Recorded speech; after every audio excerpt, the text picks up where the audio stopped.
ఆంధ్ర రాష్ట్రం విడిపోయినప్పుడు ఆంధ్ర రాష్ట్రం ప్రజలకు కొన్ని విభజన హక్కులు కలిగించడం జరిగింది. వాటిలో భాగంగా ఆంధ్ర రాష్ట్రానికి సంబంధించి స్పెషల్ స్టేటస్, ఆంధ్ర రాష్ట్రానికి పోలవరం ప్రాజెక్టు ఒక జాతీయ ప్రాజెక్టుగా చేపట్టడం, ఈ రెండు చాలా ముఖ్యమైన అంశాలైతే మిగతావి ఎన్నో విభజన హామీలు,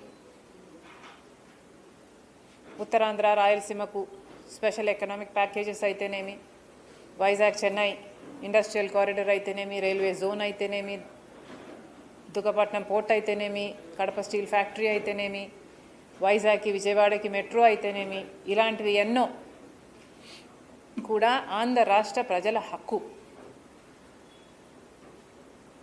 ఇది 2014లో ఆంధ్ర రాష్ట్ర ప్రజలకు ఇచ్చిన హక్కులైతే ఈ రోజుటి వరకు 2025లో ఉన్నాం.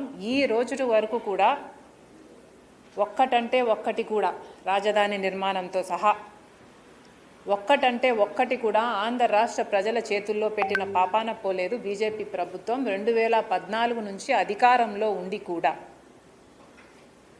2014 నుంచి ఈ రోజుటి వరకు బీజేపీ పార్టీ అధికారంలో ఉంది. ఆ రోజు నుంచి ఈ రోజుటి వరకు బీజేపీ పార్టీ ఆంధ్ర రాష్ట్ర ప్రజలకు వెన్నుపోటు పొడుస్తూనే ఉంది. ప్రత్యేక హోదా ఆంధ్ర రాష్ట్రానికి అతి ముఖ్యమైన ఇష్యూ. మోడీ గారు ప్రధానమంత్రి కాకముందు 2014లో మోడీ గారు చెప్పిన మాట, విభజిత ఆంధ్ర రాష్ట్ర అభివృద్ధి బాధ్యత నాది అన్నారు. ప్రత్యేక హోదా 5 సంవత్సరాలు సరిపోదు, 10 సంవత్సరాలు ఇస్తాము అన్నారు. ఇలాంటివి ఎన్నో పెద్ద పెద్ద మాటలు. ఢిల్లీని తలపించే రాజధాని కడతామంటారు అన్నారు. పోలవరం జాతీయ ప్రాజెక్టుగా మొత్తం కేంద్రమే కడుతుంది అన్నారు. ఇలాంటివి ఎన్నో పెద్ద పెద్ద ప్రామిసెస్, టాల్ ప్రామిసెస్ చేసి కూడా ఇన్ని సంవత్సరాలైనా 11 సంవత్సరాలైనా ఈ రోజుటి వరకు కూడా మోడీ గారు ఒక్కటి కూడా నిలబెట్టుకోలేదు. అంటే మోడీ గారు ఆంధ్ర రాష్ట్ర ప్రజలను మోసం చేశారు అని మేము ఆరోపిస్తే అది తప్ప. మోడీ కేడీ అంటే తప్ప. బీజేపీ పార్టీ సమాధానం చెప్పాలి, మోడీ గారు సమాధానం చెప్పాలి, వాళ్లకు మద్దతు ఇస్తున్న చంద్రబాబు గారు, పవన్ కళ్యాణ్ గారు కూడా సమాధానం చెప్పాలి. ఆంధ్ర రాష్ట్రానికి ప్రత్యేక హోదా అన్నది ఎంత ముఖ్యమో అంతే ముఖ్యం పోలవరం ప్రాజెక్ట్. ప్రత్యేక హోదా మన బిడ్డల భవిష్యత్ అయితే పోలవరం ప్రాజెక్టు మన రైతులకు ఊపిరి. ప్రత్యేక హోదా ఎంత ముఖ్యమో పోలవరం ప్రాజెక్టు కూడా అంతే ముఖ్యం. అలాంటిది పోలవరం ప్రాజెక్టు ఈ రోజు వరకు కూడా పూర్తి కాలేదు అంటే దానికి బాధ్యత ఎవరు వహించాలి?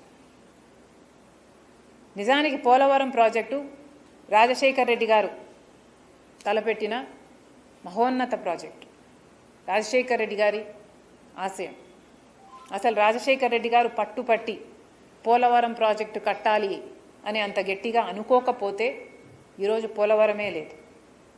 కానీ రాజశేఖర్ రెడ్డి గారు ముఖ్యమంత్రి అయిన తర్వాత ఆయన హయాంలోనే అన్ని అనుమతులు తీసుకొచ్చి పోలవరం ప్రాజెక్టును రూపొందించి పోలవరం ప్రాజెక్టు 7,20,000 ఎకరాలకు కొత్త ఆయకట్టుకు నీళ్ళిచ్చే ప్రాజెక్టుగా 20 లక్షల ఎకరాలు స్టెబిలైజేషన్, 1,00,000 ఎకరాలకు మళ్ళీ స్థిరీకరణ కలిగించేట్టుగా 960 మెగావాట్ల హైడ్రో ప్రాజెక్టుతో సహా ఉత్తరాంధ్రకు లక్షల మందికి నీళ్లు, ఇలాంటివి ఎన్నో ఆశయాలతో రూపొందించింది పోలవరం ప్రాజెక్ట్.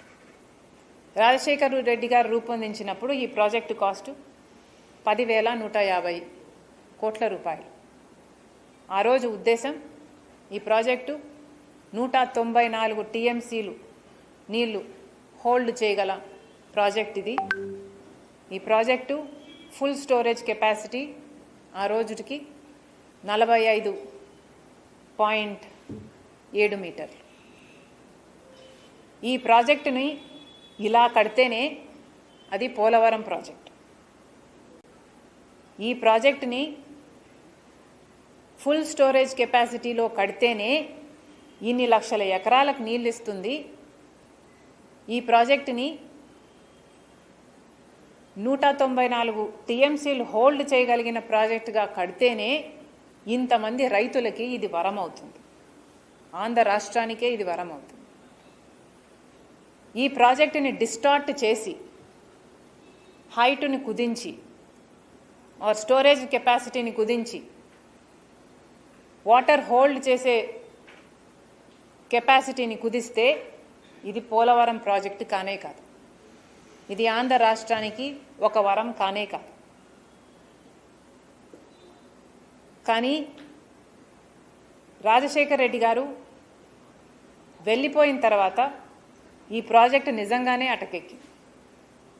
రాజశేఖర్ రెడ్డి గారు ఉండంగానే ఈ ప్రాజెక్టులో 33% పనులు పూర్తి చేశారు. ఇది ఎవరు ఒప్పుకున్నా ఒప్పుకోకపోయినా ఇది వాస్తవం. Right bank, left bank canal works Rajasekhar Reddy గారే చేశారు.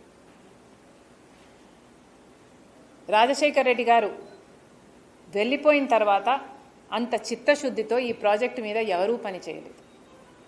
2014లో దీన్ని జాతీయ ప్రాజెక్టుగా డిక్లేర్ చేసి మొత్తం ప్రాజెక్టు కాస్టు కేంద్ర ప్రభుత్వమే భరించాలి అని విభజన హక్కులో చేర్చిన తర్వాత చంద్రబాబు గారు ముఖ్యమంత్రి అయ్యారు. చంద్రబాబు గారు ముఖ్యమంత్రి అయిన తర్వాత అప్పటికే రాజశేఖర్ రెడ్డి గారి 33% పనులు పూర్తి చేశారు కాబట్టి చంద్రబాబు గారు ముఖ్యమంత్రి అయిన తర్వాత ఇంకొక 17% పనులు చంద్రబాబు గారు 5 ఏళ్లలో పూర్తి చేయడం జరిగింది. అప్పటికి చంద్రబాబు గారు ప్రాజెక్టు కాస్టును 55,000 కోట్ల రూపాయలుగా చూపించారు. దాంట్లో 33,000 కోట్ల రూపాయలు R&R రీహాబ్.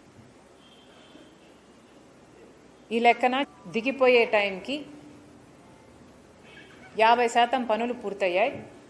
ఆ తర్వాత జగన్మోహన్ రెడ్డి గారు ముఖ్యమంత్రి అయ్యారు.